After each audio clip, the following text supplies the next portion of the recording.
Assalamualaikum warahmatullahi wabarakatuh. Salam waras bagi kita semua.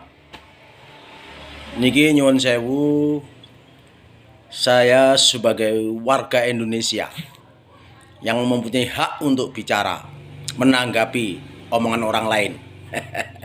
Maka saya akan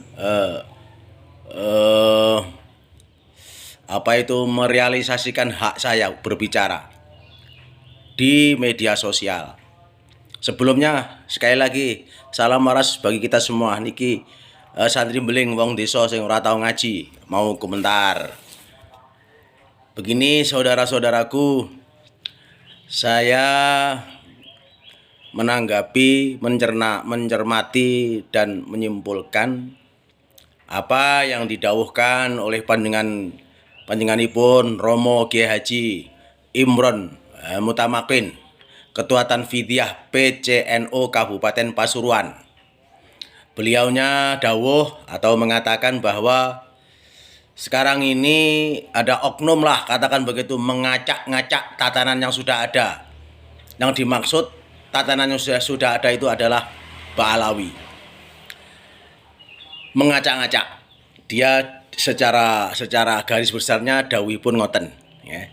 Saya ulangi lagi, ada oknum yang sekarang ini mengacak-ngacak tatanan yang sudah ada, yaitu Bani Alawi yang sudah diakui oleh ulama-ulama sepuh, oleh kiai-kiai Nahdlatul Ulama, bahwa Ba'alawi adalah dzurriyyah Rasulullah SAW. Saudaraku semua, ma'asyiral muslimin rahimakumullah, khususipun warga Nahdliyin ingkang kawula hormati,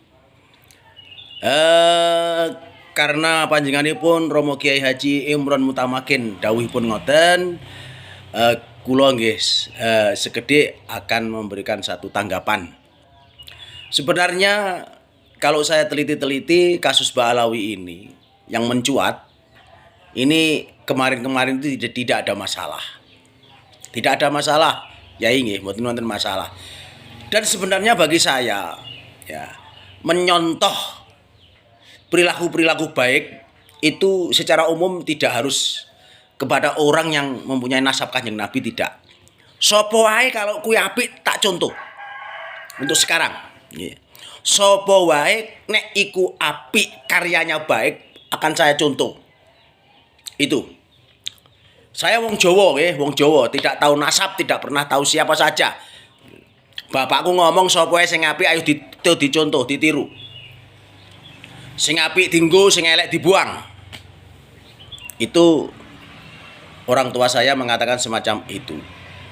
Sedangkan simtuduror, ya, itu juga saya pernah mengamalkan, dan saya juga mengamalkan simtuduror itu. Saya tidak melihat siapa yang mengarang simtuduror, tidak. Saya sering melantunkan sholat badar, dan saya tidak melihat siapa yang mengarangnya. Ndindinggon sing apik akan saya lakukan, ya, akan saya lakukan, terlepas siapa yang mengarangnya, terlepas dari mana permasalahan itu. Pokoknya lek apik kula lakoni. Nggih, nek apik kula lakoni. Lah, permasalahan kasus Ba'alawi yang sekarang mencuat ini adalah, ya, terjadinya, saya minta maaf sekali karena oknum-oknum yang mengaku dzurriyyah Ba'alawi ini berbicaranya selalu tidak mengindahkan. Ya, sekali lagi, bicaranya selalu tidak mengindahkan. Kalau kita berbicara hukum yang sebenarnya, bagaimana ketika ada orang yang berbicara keluar dari norma-norma kesopanan kok diam saja? Bagaimana hukumnya? Terlepas siapa yang bicara. Mbuh kuwi jenderal, mbuh kuwi presiden, mbuh kuwi Ba'alawi, mbuh kuwi Paimin, Paijo. Ketika dia berbicara keluar dari norma kesopanan, ketika dia berbicara keluar dari tatanan-tatanan yang baik, kok diam saja, bagaimana hukumnya? Saya minta maaf Romo Kiai, sedaya kemawon.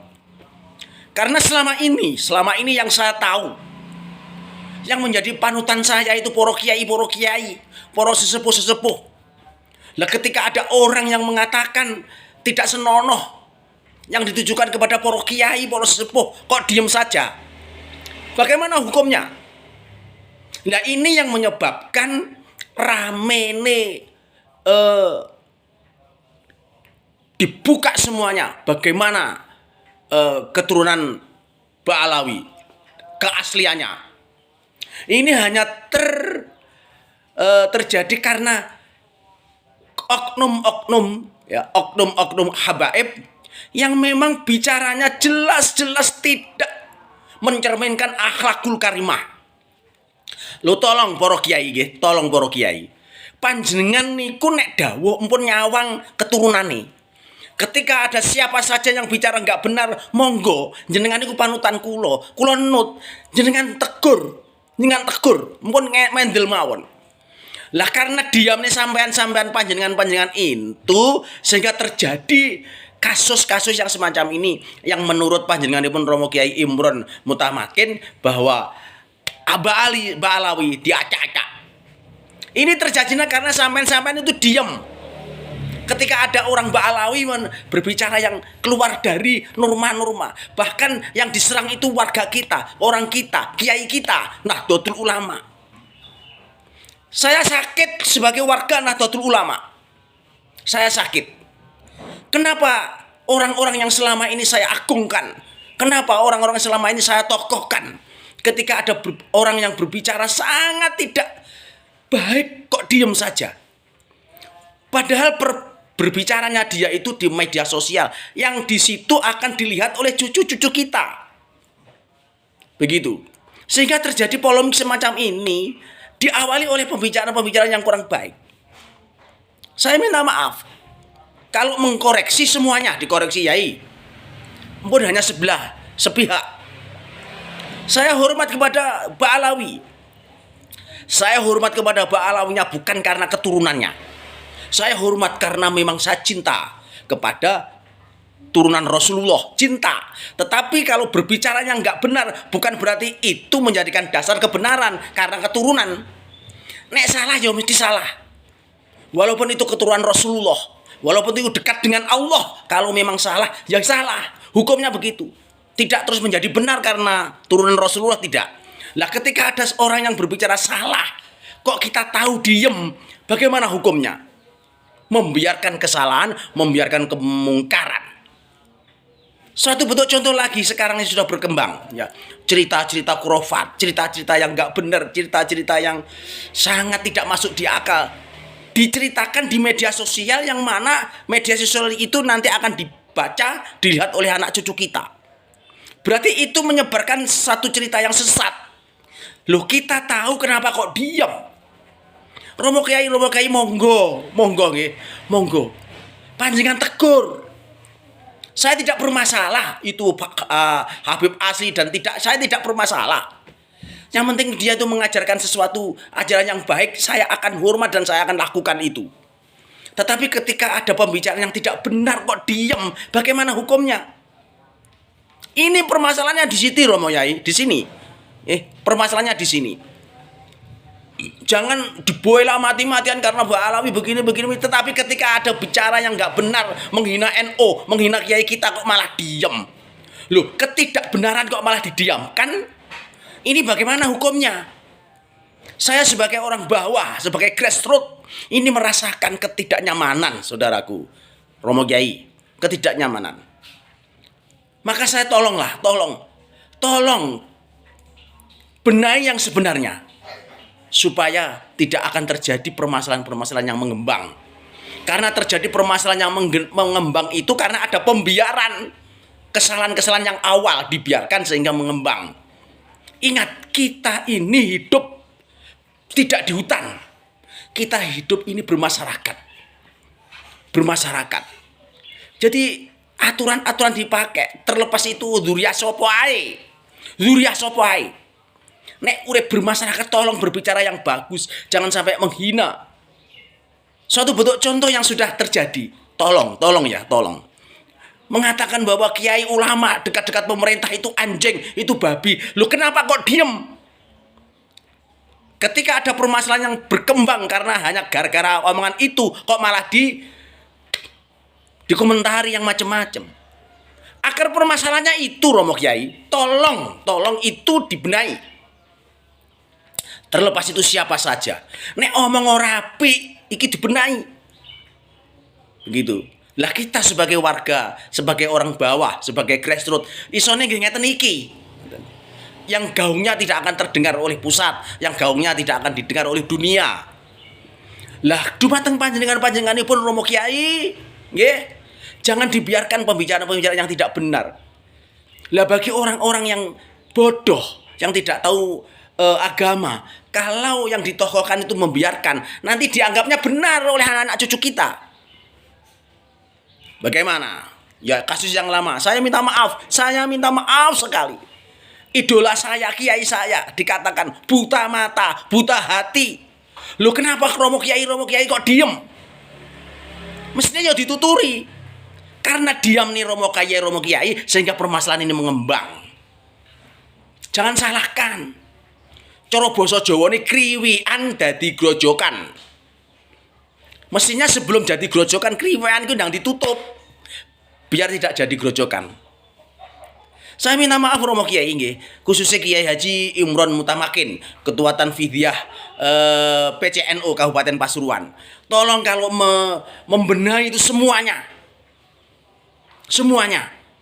Biar kita aman. Sebenarnya saya wong Jawa secara pribadi tidak memandang duriah, tidak memandang sopo. Sopo sing ngomong tidak memandang. Tapi omongannya apik, porane apik senajan to paimin, paijo, paimah, paenah. Begudal ritek lek omongannya apik tak gugu. Saya tidak memandang sopo sing ngomong. Mergo aku wong bodoh. Lah antara benar dan kesalahan, kebenaran dan kesalahan itu semuanya mutlak orang itu bisa melakukan itu. Bisa terjadi.